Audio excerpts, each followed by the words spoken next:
Ang bawat patak ng pawis na kumakawala mula sa kanyang noo ay tila ba isang dasal. Dasal ng pag-asa, dasal ng pagbabalik, dasal para sa kinabukasan ng kanyang pamilya. Si Dante, isang OFW sa gitna ng disyerto, ay muling huminga ng malalim habang tinititigan ang litrato ng kanyang mag-ina. Ang ngiti ni Jenny at ang kislap sa mga mata ni Junjun ang nagsisilbing gasolina sa kanyang pagod na katawan at kaluluwa. 7 taon na siyang nagpapakasakit, 7 taon na itinatabi ang sarili. Pinunit ang bawat piraso ng kanyang pangarap para lamang mabuo ang pangarap nila sa Pilipinas. Malapit na, Junjun. Bulong niya sa hangin. Tila nakikinig ang anak na nasa malayo. Malapit na ang birthday mo at may sorpresa si Papa. Sadyang hindi biro ang buhay sa ibang bansa. Mula sa pagsikat ng araw hanggang sa paglubog nito. Ang sikat ng araw sa disyerto ay tila dumudurog sa kanyang balat. Ang bawat sandali ay puno ng pagod, lungkot, at matinding pangungulila. Araw-araw kapag natapos na ang shift, ang tanging ginhawa niya ay ang tawag sa tahanan o ang pag-scroll sa mga larawan ng kanyang asawa at anak. Ang bahay na pinapangarap ay unti-unti nang natatapos. Ang pangarap ni Junjun ay nakasiguro, ngunit ang presyo ay ang kanyang kabataan, kanyang kaligayahan, at ang kanyang taon na hindi na niya maibabalik na kasama ang pamilya. Parating na ang ika-5 kaarawan ni Junjun. Ito ang perpektong pagkakataon para maisakatuparan ang kanyang lihim na plano. Kailangan niyang sorpresahin ang kanyang mag-ina. Ilang buwan na niyang inipon ang bawat sentimo. Nagtitipid sa pagkain at tinitiis ang bawat tukso para lang makabalik kahit sandali at masilayan ang kanilang mga ngiti. Pinaplano niya ang lahat hanggang sa pinakamaliit na detalye. Hindi niya sinabi sa kanila na uuwi siya. Ang tanging nakakaalam ay ang kanyang kapatid na si Aling Donna na siyang mag-aasikaso sa pag-upa ng isang clown para sa party. Pero hindi ordinaryong clown ang darating. Siya ang clown. Donna, sigurado ka bang tahimik ang bunganga mo? Tanong niya sa isang lihim na tawag sa video. Oo naman, Kuya Dante. Pangako, sa bahay lang natin makikita. Ako na ang bahala sa costume. Magugulat talaga ang mag-ina mo. Tugon ni Aling Donna. Halata ang tuwa sa tinig. Nakangiti si Dante, ngunit may bahid ng kaba. Paano kung hindi? Hindi niya hayaang magkaroon ng kung. Kailangan niyang maging positibo. Ito ang magiging pinakamasayang birthday ni Junjun at ang pinakamabuluhang pag-uwi niya. Dumating ang araw ng paglipad at pakiramdam ni Dante ay mas mabigat pa sa mga bagahe niya ang kanyang puso. Hindi dahil sa lungkot, kundi dahil sa matinding pananabik. Ang bawat oras sa eroplano ay tila isang buong araw. Nang dumampi ang gulong ng eroplano sa lupa ng Pilipinas, isang luha ang otomatikong pumatak mula sa kanyang mga mata. Nandito na ako, bulong niya. Nandito na ako, mahal ko. Pagdating sa bahay ni Aling Donna, agad siyang sinalubong ng kanyang kapatid. May nakahanda ng costume ng clown. Malalaking sapatos, maluwag na damit, makulay na wig, at isang lapad na ilong na pula. Sigurado ka bang kaya mo to, kuya? Tanong ni Aling Donna. Hawak ang makeup kit. Ang hirap magpanggap na masaya kung ang puso mo ay, alam mo na. Kailangan, Donna, para kay Junjun at para kay Jenny. Sagot ni Dante, pinipilit ang isang ngiti. Pangako ko yan sa kanila. Habang pinipintahan ang kanyang muka, unti-unting nawawala ang pagkakakilanlan niya. Si Dante, ang OFW na punong-puno ng pagmamahal at pagod, ay naging si Clown Pogi, ang magdadala ng ligaya sa kaarawan ng kanyang anak. Nang matapos, tinitigan niya ang kanyang refleksyon sa salamin. Hindi niya halos makilala ang sarili. Ang mga mata lang ang hindi nagbago. Naroon pa rin ang pag-asa at ang pananabik. Sige na kuya, sumakay ka na sa van na nirentahan ko. Naghihintay na sila sa venue. Wika ni Aling Donna na may halong intriga sa boses. Pagsakay sa van, tila bumibilis ang tibok ng puso ni Dante. Ang daan patungo sa function hall ay tila walang katapusan. Sa bawat kanto, lalong lumalakas ang kaba na may halong matinding excitement. Paano kaya ang reaksyon ni Jenny? Magugulat kaya siya? Masusuklian kaya ang kanyang mga sakripisyo ng isang mahigpit na yakap at halik? Nang dumating sila sa venue, narinig ni Dante ang ingay ng mga bata at masayang musika. Bumaba siya ng van, dahan-dahan. Ang malalaking sapatos ay halos hindi niya makontrol sa paglalakad. Ramdam niya ang init sa ilalim ng costume. Ngunit mas matindi ang init ng pagmamahal na dumabalot sa kanya. Nandito na si Clown Pogi, anunsyo ng host na siyang pinsan pala ni Aling Donna. Agad siyang sinalubong ng hiyawan ng mga bata. Nag-umpisa siyang gumawa ng tricks, pagpapalaki ng lobo, pagpapatawa sa mga bata. Pinakiramdaman niya ang paligid. Hinahanap ang kanyang mag-ina. Natanaw niya si Junjun sa gitna ng maraming bata. Nakangiti, masaya, may hawak na laruan. Sa gilid, nakita niya si Jenny, abala sa pag-aayos ng mga upuan at pagkain. Ang ganda pa rin niya. Ang pamilyar na ngiti sa kanyang mga labi ay nagdulot ng isang matamis na kirot sa puso ni Dante. Sa sandaling iyon, nawala ang lahat ng pagod. Ito ang dahilan ng kanyang pagbalik. Nagpatuloy si Dante sa pagpapatawa. Lumalapit kay Junjun at nagbigay ng isang lobong hugis aso. Happy birthday, Junjun! Sabi niya sa isang malalim at artipisyal na boses. Sinisikap na itago ang tunay niyang boses. Niyakap siya ni Junjun at pakiramdam ni Dante ay kumpleto na ang lahat. Ngunit habang nagpapatuloy ang kasiyahan, may kung anong umagaw sa kanyang pansin. Sa isang sulok ng hall, nakita niya si Jenny, nakikipag-usap sa isang lalaki. Hindi niya ito kilala. Hindi siya mapakali. Hindi lang basta usapan ang nakita niya. May kakaibang lapit. Nagtawanan sila ng mahina at hindi inaasahan ni Dante na maramdaman ng isang kakaibang pamilyar na tawa ni Jenny. Ang tawang yon ay para sa kanya dati. Nilapitan niya ang dalawa. Nagkunwaring nagpapatawa. Lumapit siya kay Jenny. Ang ganda naman ng mami ni Junjun. Ang swerte naman ng asawa niya. Sabi ni Dante. Ang boses ay pilit na masaya. Nagtawanan lang si Jenny. Salamat naman, Clown Pogi. Tugon ni Jenny. Sabay, siya lumingon sa lalaki. Si David pala, kaibigan ko. Pagpapakilala niya sa lalaki. Nagkunwari si Dante na nagbigay ng handshake sa lalaki. Ngunit mas matagal pa roon ang pagtingin niya sa mga mata ni David. Naramdaman niya ang kakaibang kuryente, ang hindi maipaliwanag na koneksyon sa dalawa. Nagpatuloy siya sa pagpapatawa, pero ang kanyang mga mata ay nakatutok na sa kanila.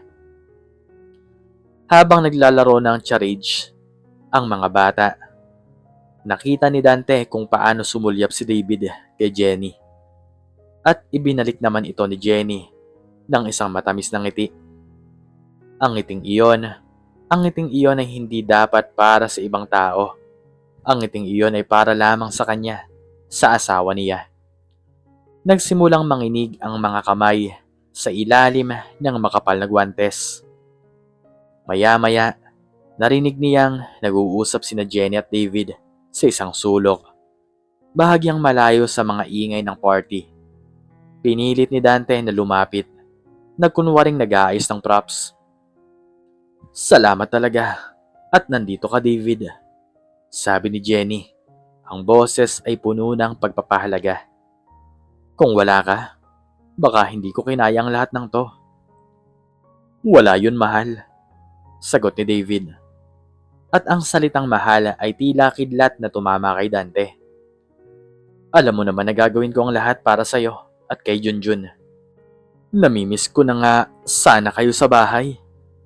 Nanlamig si Dante. Ang buong mundo niya ay tila umikot. Bahay, mahal, silang dalawa. Magsasama sa bahay. Nagkaroon sila ng bahay. Ang mga salitang ito ay tila mga punyal na tumutusok sa kanyang puso. Ang ngiti sa kanyang muka ay nanatili, ngunit sa loob, unti-unti nang nawawasak ang kanyang mundo.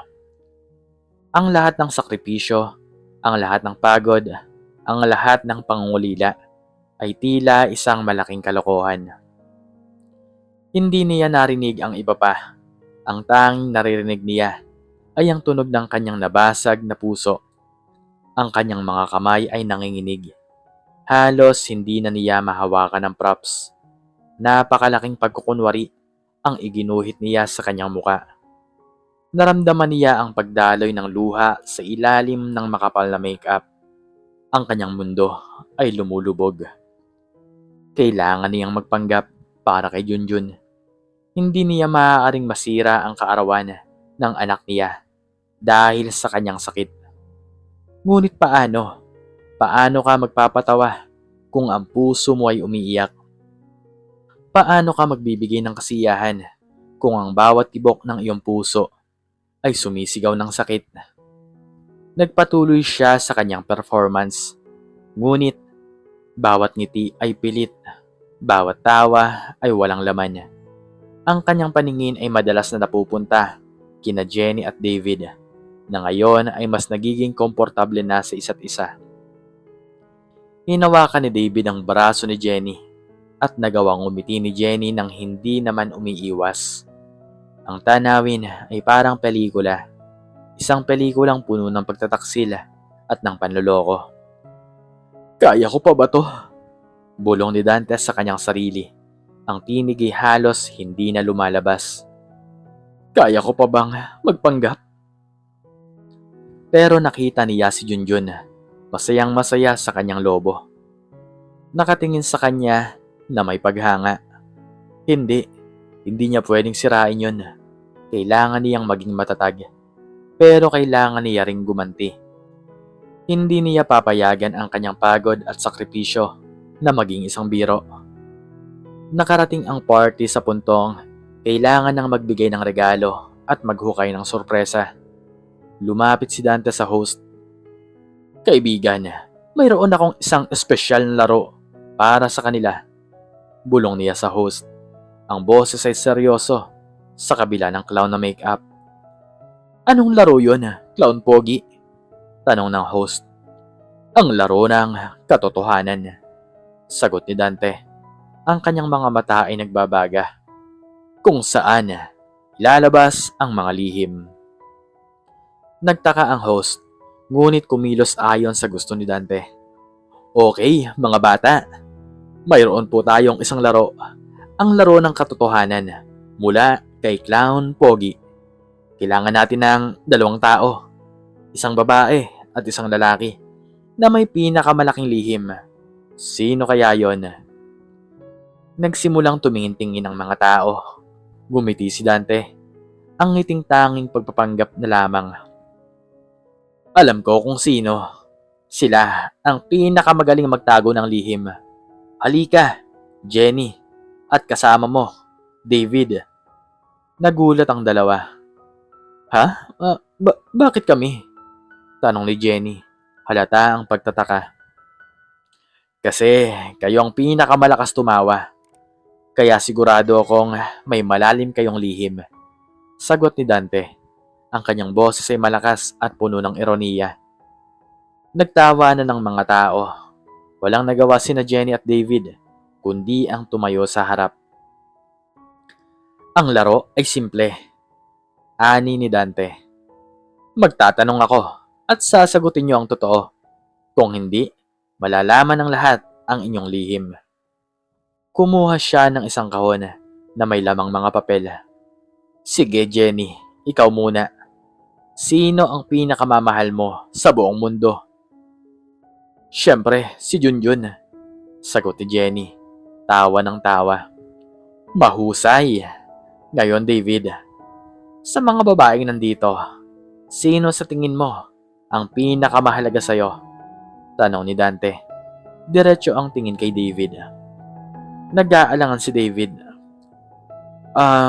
Siyempre, ang asawa ko. Sabi niya. Ngunit walang asawa si David. Alam ni Dante ang kanyang status. Nagtawanan ng mga tao. Akala nila ay nagbibiro. Oh, talaga? Asawa? Wala ka namang asawa, David. Biro ni Dante. Pero ang kanyang boses ay tila may gustong ipahiwatig sa lahat. O baka naman asawa ng iba. Natahimik ang lahat. Nagsimulang mamutla si Jenny. Clown Pogi, ano bang sinasabi mo? Tanong ni Jenny. Ang tinig ay bahagyang nanginginig. Ang totoo, Jenny. Sabi ni Dante. Ang kanyang boses ay biglang lumalim. Nawala ang clownish na tono. Sino ang totoong kasama mo sa bahay araw-araw? Sino ang kasama mong humarap sa hirap at lungkot sa bawat umaga? Siya ba ang asawa mo? O ang lalaking ito? Nagulantang ang lahat. Ang tawa ay napalitan ng bulungan. Nagkaroon ng malaking katahimikan sa hall. Tiningnan ni Dante si Jenny. Ang kanyang mga mata ay nanunuot. Hindi na siya si Clown Pogi. Siya na si Dante, ang asawang pinagtaksilan. Donna, pakitawag ang mga tauhan ng resort kung saan dapat sila mag-check-in bukas. Sabi ni Dante sa direksyon ng kanyang kapatid. Ipakansel mo na ang booking at ipaalam mo sa kanila na hindi nagagamitin ni Jenny at ng kanyang asawa ang honeymoon suit na matagal ko nang binok para sa aming anibersaryo. Tuluyan ng nanlambot si Jenny. Ang kanyang muka ay namumutla. Nakita niya ang mga mata ni Dante na puno ng sakit, galit at pagkabigo. Dante? Bulong ni Jenny, hindi makapaniwala.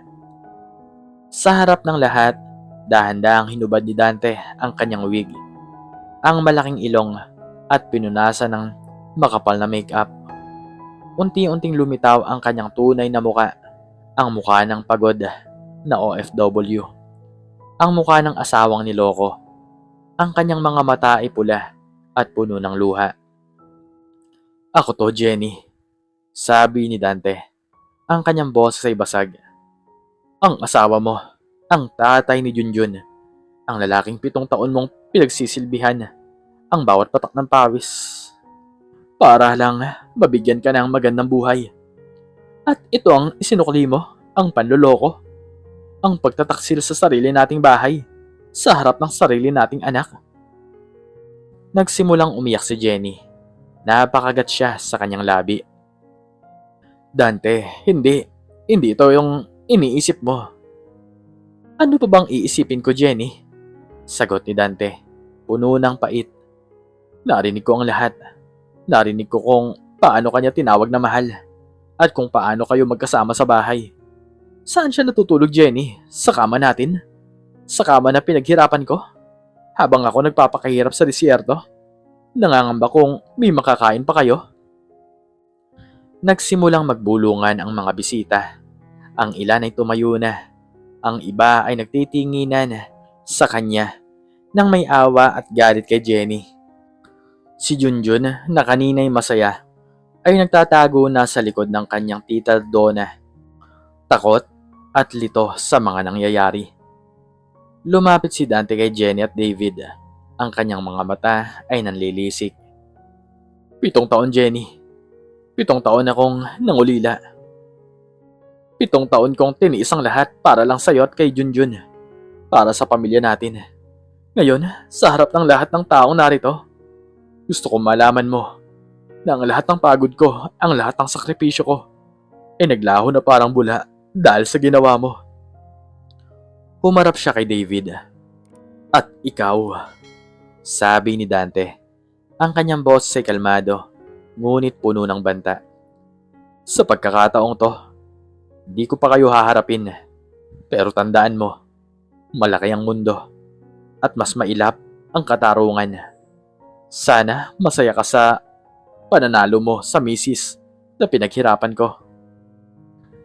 Tiningnan niya si Jenny sa huling pagkakataon. Ang kanyang mga mata ay puno ng pighati. Sana Jenny, balang araw, maunawaan mo ang bigat na naging kapalit ng lahat ng to. Sana ay worth it ang lahat ng saya na nakuha mo sa panandalian mong ligaya. Umayon si Dante. Ang kanyang mukha ay basa ng luha. Ngunit ang kanyang mga mata ay matigas na. Nagsimulang lumabas ang mga tao sa party. Ang kaarawan ni Junjun ay tuluyan ng nasira. Narinig niya ang iyak ni Junjun. Ang iyak na nagpapabigat lalo sa kanyang dibdib. Pero kailangan niya itong gawin. Kailangan nilang malaman ang katotohanan. Ang kanyang ganti ay hindi pisikal na pananakit, kundi ang paglantad ng katotohanan sa harapan ng lahat. Ang pagwasak sa kasinungalingan at ang pagpunit sa kanilang pagpapanggap. Lumabas siya sa hall. Ang kanyang puso ay basag. Ang costume ng clown ay naiwan sa sulok. Isang simbolo ng isang panloloko. Isang nasirang sorpresa at isang pamilyang tuluyan ng gumuho. Ang lamig ng gabi ay niyakap siya. Ngunit mas matindi ang lamig na nadarama niya sa loob. Ang kanyang pag-uwi na dapat ay puno ng saya ay nauwi sa isang bangungot na hindi niya kailanman inakala. Ikaw, anong natutunan mo sa istoryang ito? Makiki-comment naman sa baba kung ano ang iyong natutunan. At hanggang dito na lamang po nagtatapos ang aking istorya. Sana po ay nagustuhan nyo to. Please like, share, and subscribe. And click the notification bell para palagi po kayong updated sa mga bago ko pa pong istorya. Muli ay maraming salamat po. At God bless us all.